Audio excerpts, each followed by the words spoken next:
Hey guys, how's it going? It's that random guy off the internet with the dodgy facial hair, here today to talk to you about the Investigatory Powers Bill.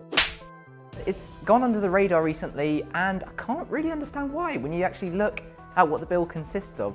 I think because of the American election and the whole hoo-ha over there recently, people are failing to appreciate that the government have just passed a bill that allows all government agencies full access to everyone's browser history and also access to your mobile devices. So they're allowed to hack in and tap into your devices, which I can sort of understand certain parts of the government needing, but all of them? Like the Food Standards Agency, why do they need full access to my browsing history? Like, I've got no problem the government looking at it because you need to clamp down on crime and all of that.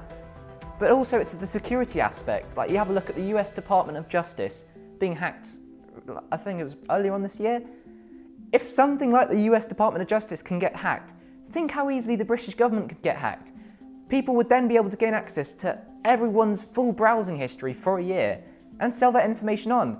So now we're in a position where anyone could have access to this information. It sort of seems that the government are getting more and more impressive of the internet and trying to censor it, and for example, the government clamping down on adult content on the internet. Now, some content, it's pretty obvious that that's adult content, but where do you draw the line on what is and isn't adult content?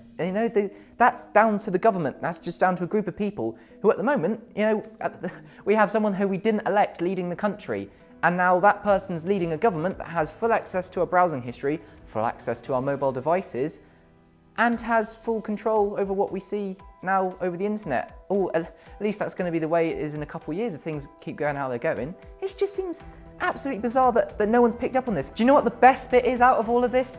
The only amendment they've made from the start of the Act to the end of it being passed is that MPs can't have their browsing history recorded. Out of everything they could have changed, they could have been more specific. Because if you actually look at the specifics of it, it's pretty vague. If you actually break down and look at the different parts of the law, it is very vague there's no real clear definition of what they define of a case of emergency, for example. They can access people's mobile devices in case of emergency. What is an emergency? They have no definition of that, but they can more than happy to introduce a bit where MPs are safe. They can cover their own backsides. Isn't that a little bit alarming that we have a government that's slowly starting to censor what we can see on the internet, has full access to what we can access?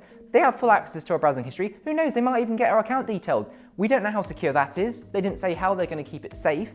So that's at risk of getting hacked. I mean, you look at all the companies that have been hacked recently. We don't know it's safe. It's now out there for anyone. I'm not really comfortable with this happening. So what do you guys think? Is it a good thing? Will it help make us safer? Or is it a bad thing? Is it too oppressive and the government are getting too much control over what we can see on the internet? Let me know in the comment sections below and I'll catch you guys next time. Thank you guys for watching, and don't forget to subscribe and check out my previous videos. Also hit me up on social media too, just search Harry J. Peak.